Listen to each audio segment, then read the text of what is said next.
You know, we basically have to do these videos with, like, every intention of, like, making sure that Nick... Well, one reason why we're not able to have Nick down here is because, well, Nick's not here right now. Nick is currently out shopping for pants. I mean, pants are a valuable asset. Yes, they are, especially because he's been losing weight, too. His pants are basically falling off of him. The ones that he has. So his mom was just like, how about you and I, we go shopping for pants. And he was just like, Mom, thank you for being there and for doing that. Oh. And she was just like it'll be just like back when you were a kid. And Nick was just like, okay. And because here's the thing, Nick is like a stoic person, but that embarrassment meter, once it reaches a certain point, he's like, okay, stop. Let's move on. But yeah, Nick is currently out on a clothes buying spree with his mother. Oh. Yeah, it's so cute. It's so sweet. So sweet. I hope she buys him a big shark. I can just see that now. He was like, Mom, you've been talking to Nate, haven't you? And she's just gonna be like, I've watched some of your videos. You get so scared of sharks. I don't understand why. We live in the middle of the mountains. It's just like the chances of being attacked by a shark are never zero. Ever. They're a lot less when you're not in water, though. Yes, but there is always a chance. multi-billion percentage, like, off zero chance that sharks could sprout legs and then all of a sudden, at random, just be like, you know who I fucking hate more than anything? Nicholas motherfucking Owen in Southwest Virginia / East Tennessee. I hate that dude so much. And then just, next thing you know, Shark marches here, gets to our front door, just... Nick opens the door, and he's just like, ah! I would need the Jaws music playing in the background, building up to him opening the door. Actually, just like it does, like the thing where it's just like Nick peers his head around the corner. It's like, ba-dum, ba-dum. Every step he takes, ba-dum, da-dum, dum, dum, dum, dum, dum, dum, dum, dum, ba-da-da. Like goes to the foyer, looks around at the front door. Oh god, that's hilarious. That'd be too much, dude. Oh, you should do that. You should just totally make a video out of that. Yeah. Next thing you know, oh god, we could have it where it's Bruce from freaking Finding Nemo at the door. He just goes, hello, and then it's just, and all of a sudden Nick just goes, ah! And then cut to black.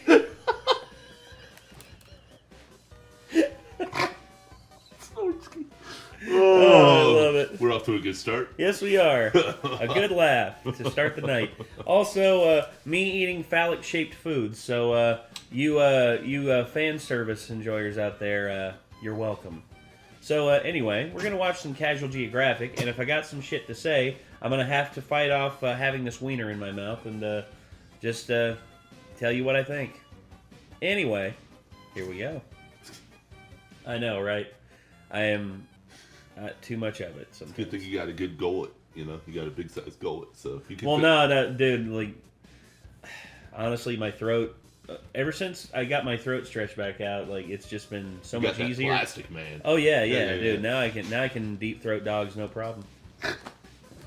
Hey, okay? I'll admit I started it, but you carried it on, and now I'm finishing it. So anyway, next.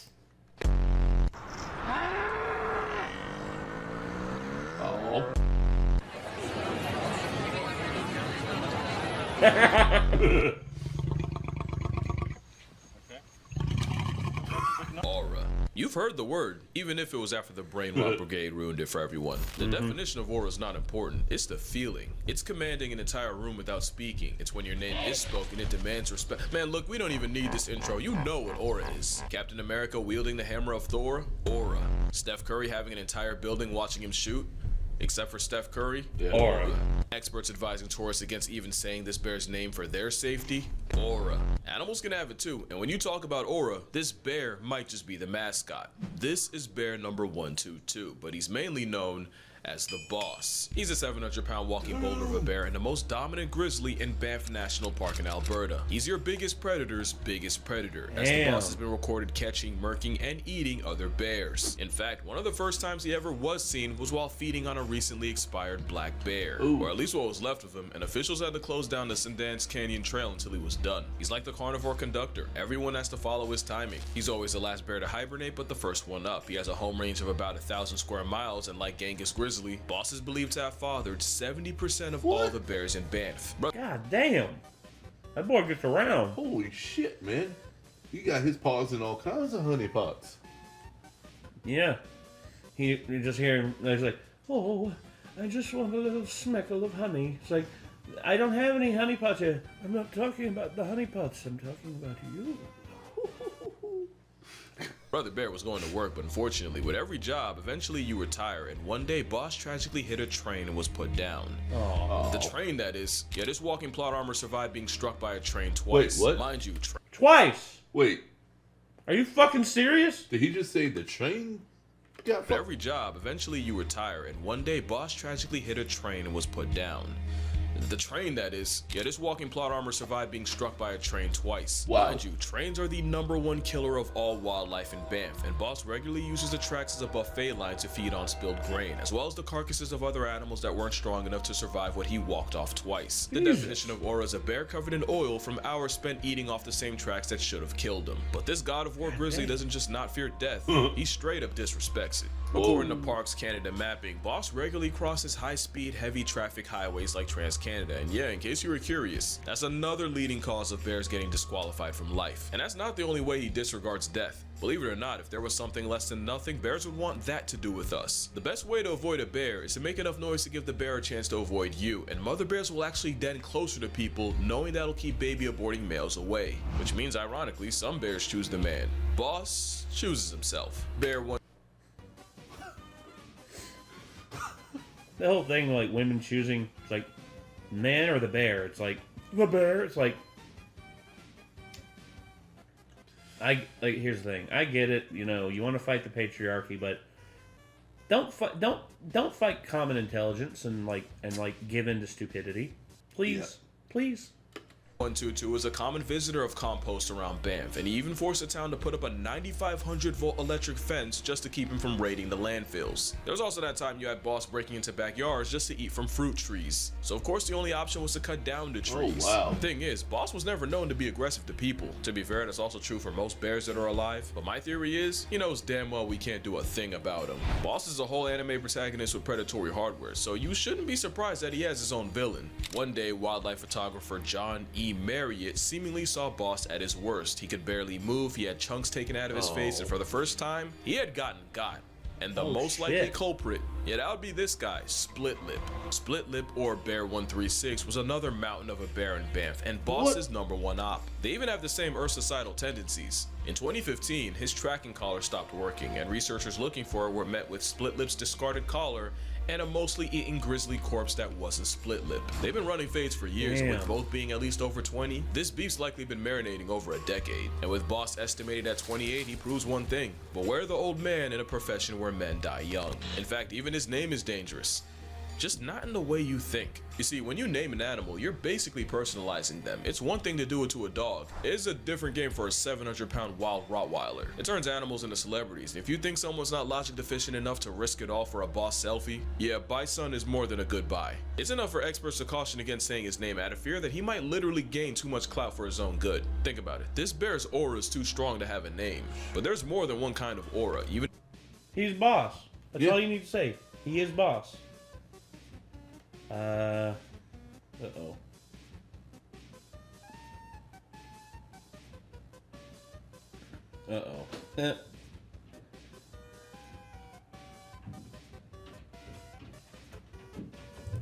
Even in the animal world, you ever get that new kid in class that everyone just rocks with? Like, Cappies, dude.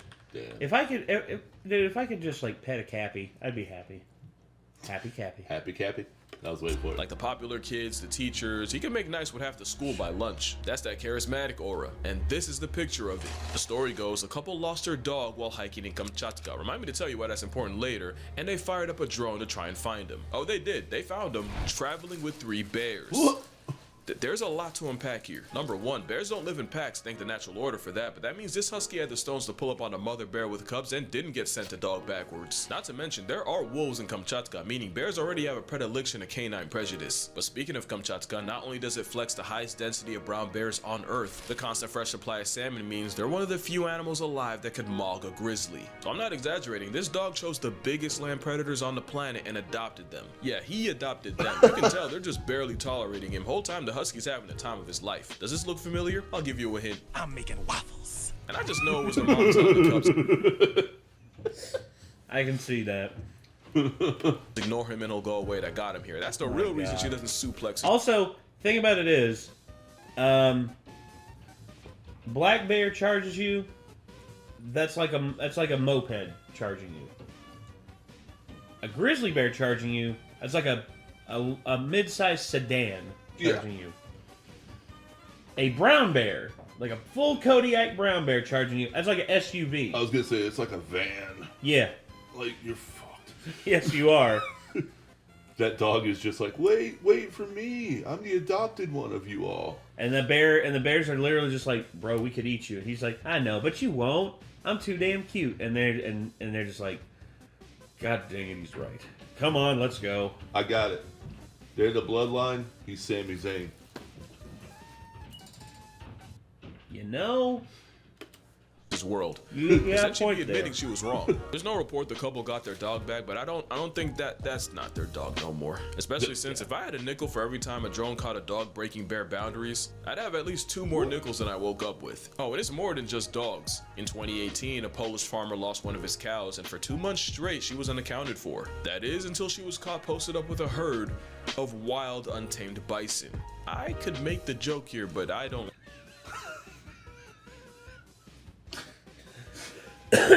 Kids, you want to know how beefalo are made? No, that's a real thing. Have you ever heard of beefalo? No. Yeah, it's when a buffalo and a cow crossbreed. They call them beefalo. I've never even seen one of them. Oh, Okay. let's take a gander, shall we? Let's see. Let me Deuce Beefalo? Deuce beefalo, male gigolo. Hold on. Beefalo. Yep. Domesticated cattle breed. They are. I've never even heard of them. Yeah, beefalo are crossbreed between an American bison and a domestic cattle. Wow. Yeah, truly like. Those are some chunky boys. Yeah, you can tell because of the hair.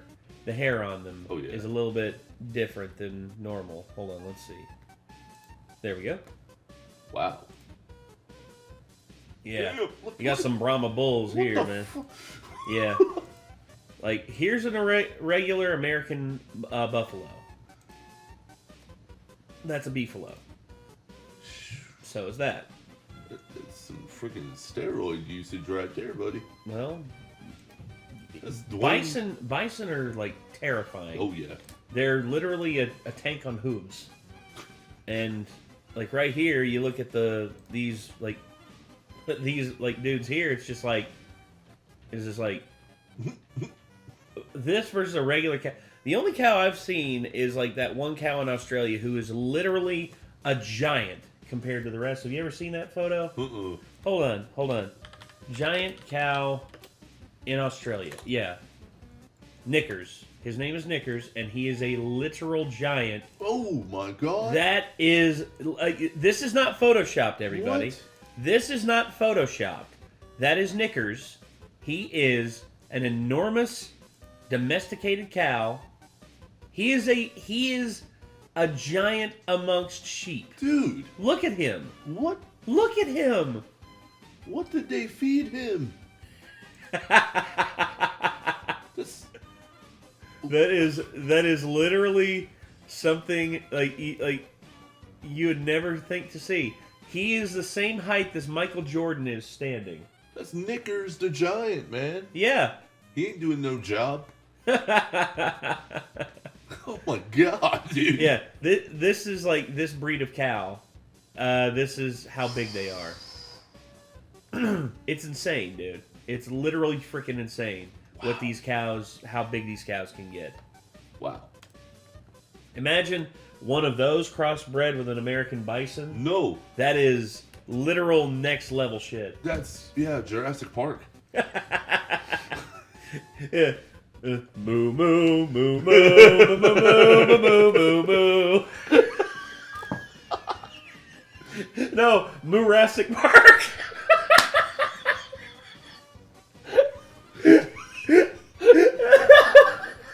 The sequel could be Jurassic Park: The Other World.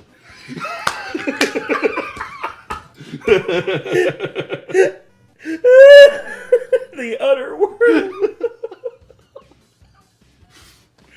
Oh my god. That was so good, dude. Bump on that one. Oh my god. Oh. I want to give guidelines a chance, so hopefully the comments do it for me. Yeah, don't get it twisted. How you think they make pound beef? In 2016, another drone captured a pod of beluga whales that had adopted a single lone narwhal. Just for reference, narwhals are painfully shy, people-fearing, eternally introverted anxiety whales that could genuinely get past tense by a panic attack. But as of 2022, he's been running with the same beluga squad every year. This is Aura. Also, fun fact, Narluga hybrids are an actual thing, so maybe this is the same vibe. Probably helps that despite resembling a sun-starved dolphin, belugas have the intimidation of a cinnamon roll. Next animal looks like a cinnamon roll, but could absolutely fold you. The 2-week-old unrefrigerated pie. Long way to drive. You know, when I saw this video, my first thought, that golden retriever's there strictly for vibes. Come to realize, that's not a golden retriever, it's a furry Grim Reaper. It's a Great Pyrenees, a canine insurance policy built to run fades with wolves and bears. It's old man country strength in a canine's body. If you meet someone's Pyrenees for the first time and they're all over you, yeah, that's not affection. It's basically a vibe check and fail at your own expense, because the moment you do something they don't like to them, or God forbid someone they care about. Yeah.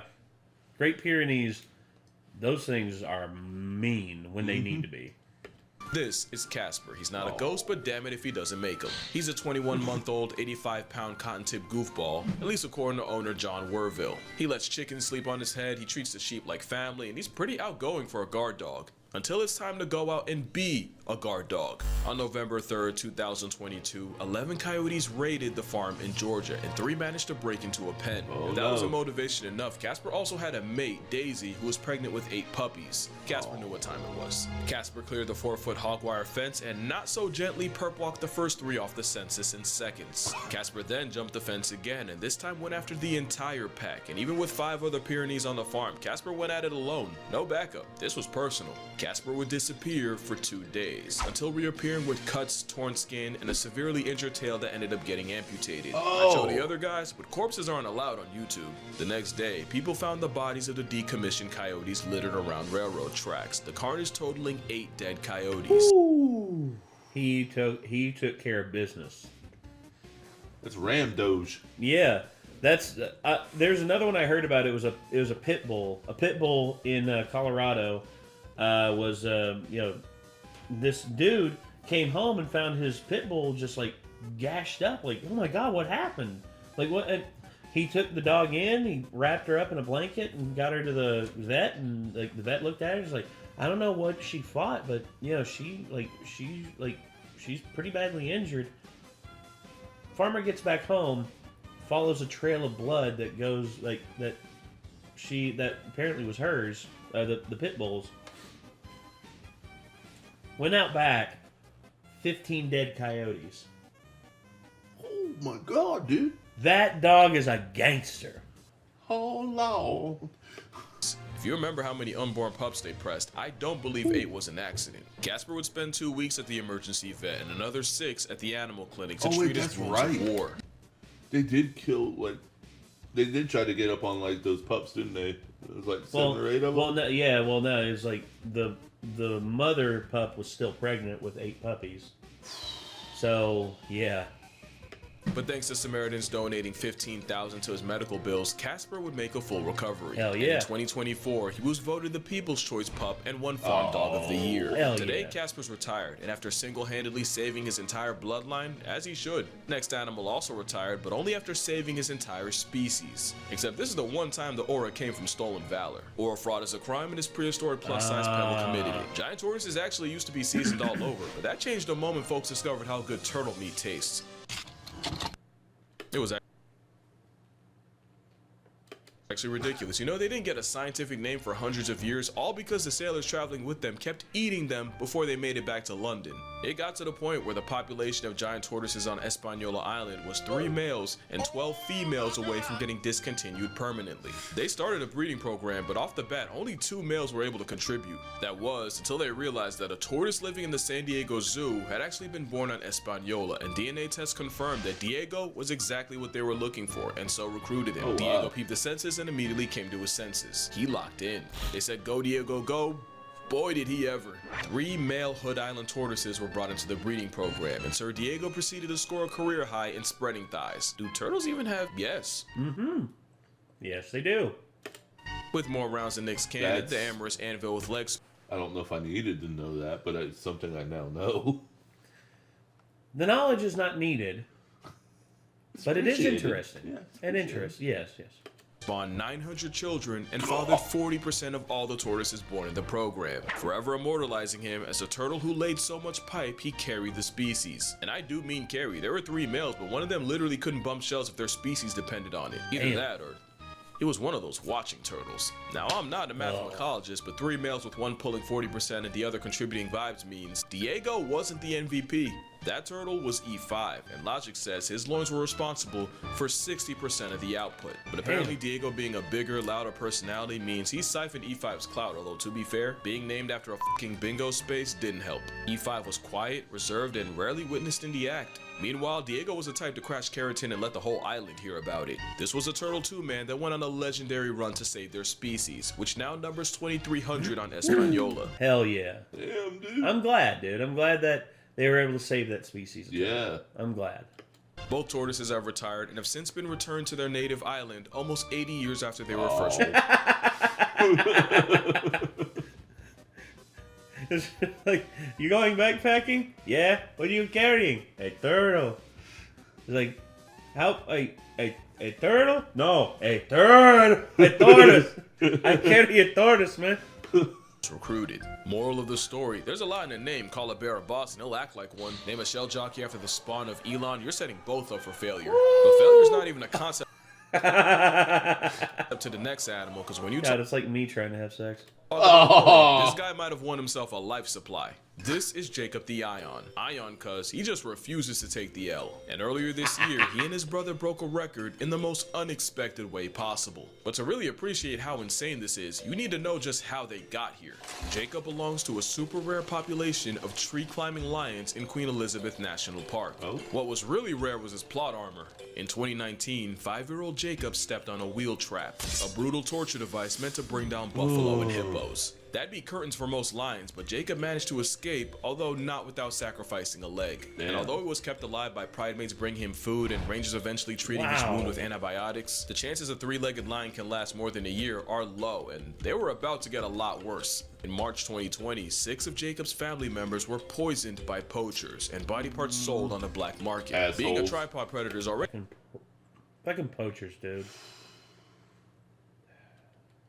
life on impossible that mode. shit. Doing that without a pride behind you is a for sure death sentence. Death seemed even more certain because 6 weeks after that, Jacob was gored by a buffalo, gifting him a gruesome puncture hole in his chest. Somehow Jacob survived everything, but the jihad of life didn't end there. Even with brother Tibu by his side, there's one big risk with being a lion without a pride, and one night, it happened. Jacob and Tibu lost a fight with a rival group of males, and as lion culture states, all losers must be banished from the territory. Problem was, the only way out involved crossing the Kazinga Channel, a channel believed to hold the world's largest population of hippos and crocodiles.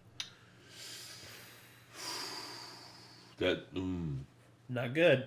I hope it ends well for him, though. My Of God. a massive threat to an Afro-Kitty's way of life. Jacob had already beat the odds like a Cherokee drum, but this time had to be too much.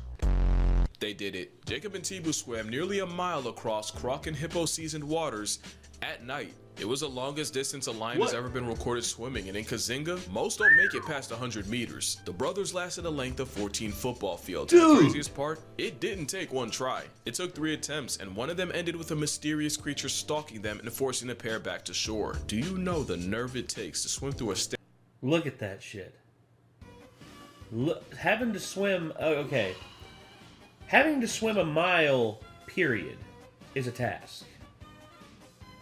Swimming a mile in croc and hippo-infested waters.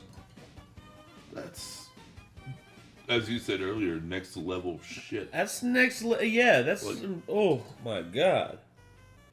steroid lizard luncheon and a hippo pool party in the dark for 45 minutes straight while having no way of knowing if something's following you. What even motivates 2 lions to risk their entire lives swimming through a literal, yeah, that'd do it. You see, lions often mark their territory with roaring, and after losing that crucial fight, the pair heard the sounds of lionesses and the promise of promiscuity on the other side of hell. So yeah, lioness? Nah, them boys did it for the lion yash. Let's pray this lion gets laid, cause that DNA going to waste would be the real tragedy. Second time this video, animals went on a 2-man to save the lineage, but the next animals are the ratio of destruction hell-bent on destroying everyone else's. But if you know anything about honey badgers, you know this aura is horrifying. The same dust weasel that sleeps off snake venom and goes 3v1 on hyenas and still solos. Dude, those things there are wasn't ridiculous. a honey menace with more aura than Stoffel. Stoffel! I love Stoffel! Dude, the little escape artist. I love this little guy. Oh, I've never heard of him. Dude, his videos are awesome. Like, they have a full thing of him in the zoo, or in the enclosure that he's kept in.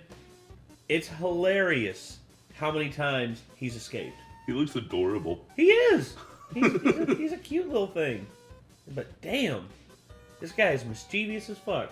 Let me tell you something about Stoffel. Stoffel is disrespect in the form of a black Air Force bowl cut weasel. He's the mascot of habitual line stepping, and like IBS, you can't stop him, you can only pray to contain him. He was actually found by caretaker Brian Jones, credits to the weasel distribution system, but Stoffel is like a 4-legged tornado in his home, nuking the place and daring him to do something about it. Eventually, he brought Stoffel to the Mahala Hala Animal Rehabilitation Center, and if you think being around other animals calmed this Tasmanian devil, you don't know Stoffel. There wasn't a single animal this furry thumbtack wouldn't beef with, from messing with a rhino 100 times his size, to running a fade with a serval next door, to even folding an adult tawny eagle. No foul. He'd also harass kitchen staff and help himself to the fridge. Who was gonna stop him? And it turned out Stoffel wasn't fit to be released to the wild, so this felon ferret was here to stay. At one point, he dug through an electric fence and started bullying the lions. Oh my specifically gosh. chasing the male around and trying to bite his lion bits. The lion actually grabbed Stoffel, but fun fact, honey badgers are built like a comeback, and loose skin around the neck meant he could turn around and bite the lion right back. He must have been feeling himself, because Stoffel ended up going back to the lions a second time and nearly got mauled to death, spending over 2 months in the animal hospital. And the first thing this monochrome crash out did, fresh out, was try to get it back in blood, and at this point,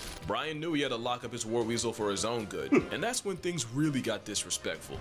In his new enclosure, Stoffel climbed a tree by a wall and got out, should have seen that coming, but then they removed all the trees by the wall. The convict spent all night bending and twisting a branch until it broke, carried it to a wall, leaned it against, and escaped Are you again. kidding Now me? all the trees You're about, like, this is just, we're just getting started. were out. Low diff for the Stoff. This time he dug up all the rocks in the enclosure, stacked them high enough, and emancipated himself again. So there went the rocks, but like a fool, they left him with mud. A few mud piles later, and Harry Houdini humbled them again. One time someone made the mistake of leaving a rake in there. Guess what he did. At one point, they thought they were bringing in a love interest named Hammy, but all they really did was literally gift him a partner in crime. Like Shadow Clone Jutsu, now there was 2 of them. There was one night Stoffel broke into his caretaker's home via rocks through the window and even tried the door. No one got hurt, but sometimes it's about sending a message. Sometimes you gotta pop out and show Nick. He made it clear that every second he was behind a wall was a choice, because there's a twist. Shit. It was all a game. That's the thing. He literally would, like, tell the woman, like, tell his girlfriend, like to stay at the bottom, hold the fence stable.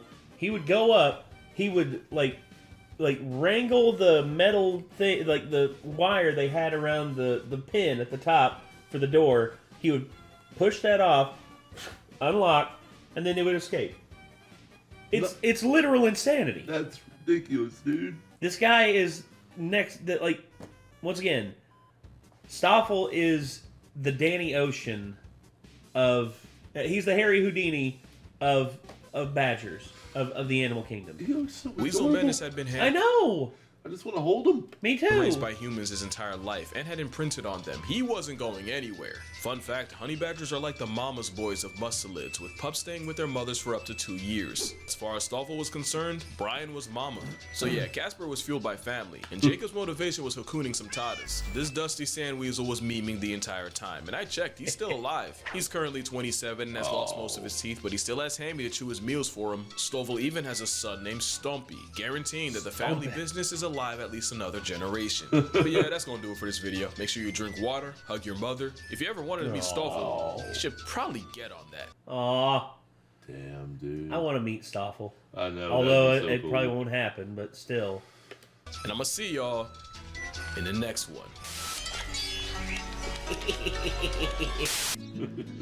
Oh.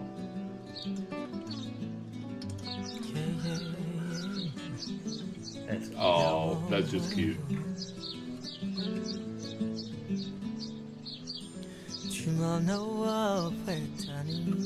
Yeah. Super cute, dude. Oh, man. Well, there were no sharks in that, so Nick would have probably liked that video. Yeah. I guess that's just how it goes. So yeah, that was the best aura moments in nature. Hopefully, hopefully, you know, Casual Geographic, had fun making this one, and hopefully it'll mean that, you know, we'll see more fun videos like this. Oh, in the yeah. future. We'll see. I hope so. But anywho, we're gonna end this one here, everybody.